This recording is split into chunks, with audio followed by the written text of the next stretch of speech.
Welcome to the MA Career Talk. I'm Vanessa, your host for today. Today's session features two female MAs who will share their insights on holding sales position and working abroad.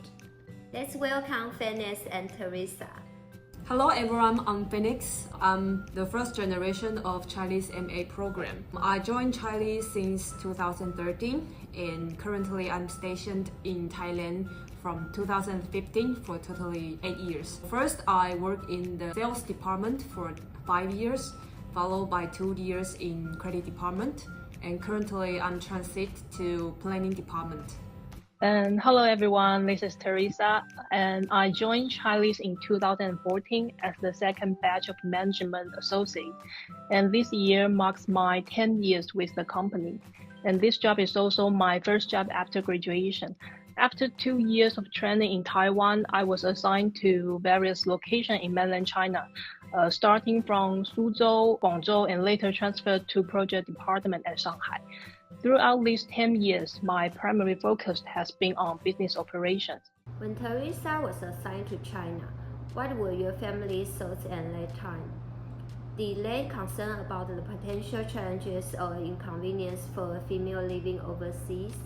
My initial aspiration was to work in mainland China through the MA program, because I spent half of my teenage period living in mainland China and I love this place. Moreover, my family has been providing considerable support for my career choices. To be honest, at the beginning, I was worried about working in a city I haven't been before. However, Chinese has offers a series of training for staff to improve productivity.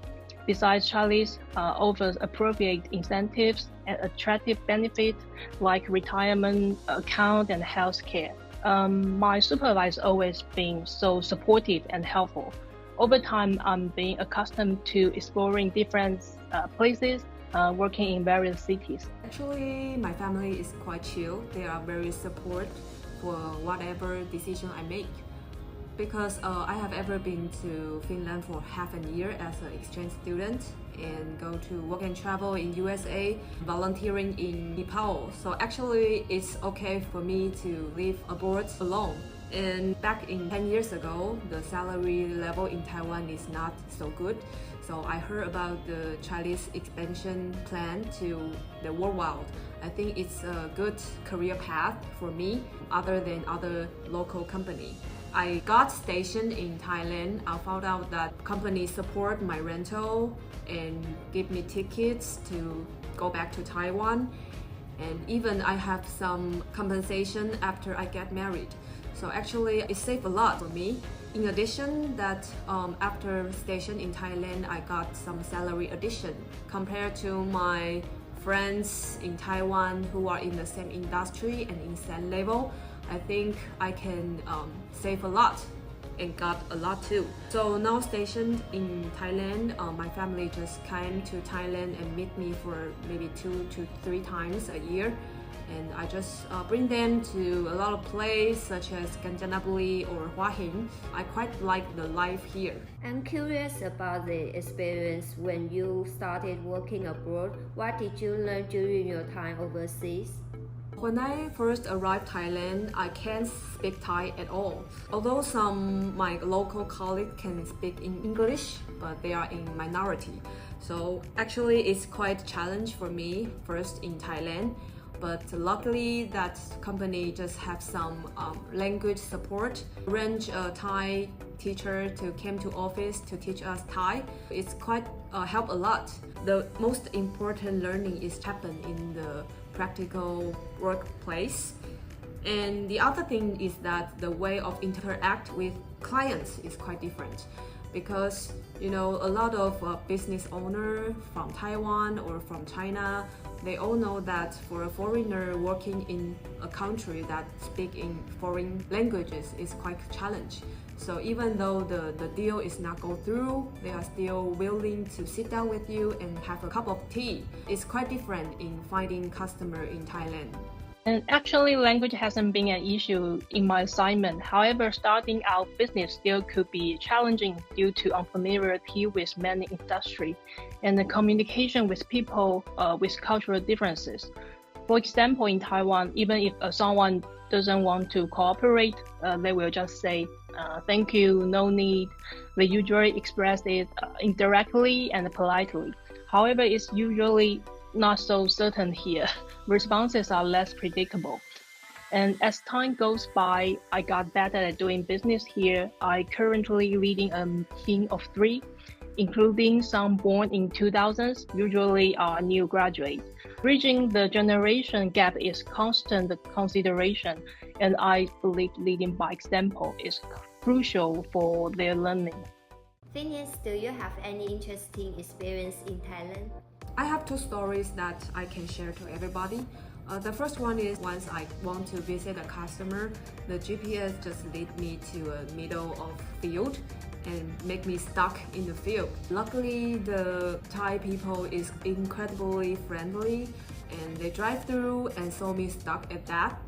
They just find a pickup truck and the hook and pull me out from the field. The second one is that I found that the Taiwanese owner in Thailand, they want to find a Taiwanese girlfriend for their own sons. And once the owner just bring his son into the office, the boy is without hair and without eyeball, and he just look at me very calm and just look like this, sawadee ka, and then just walk away. After I chat with my customer, he said that his son just being a monk.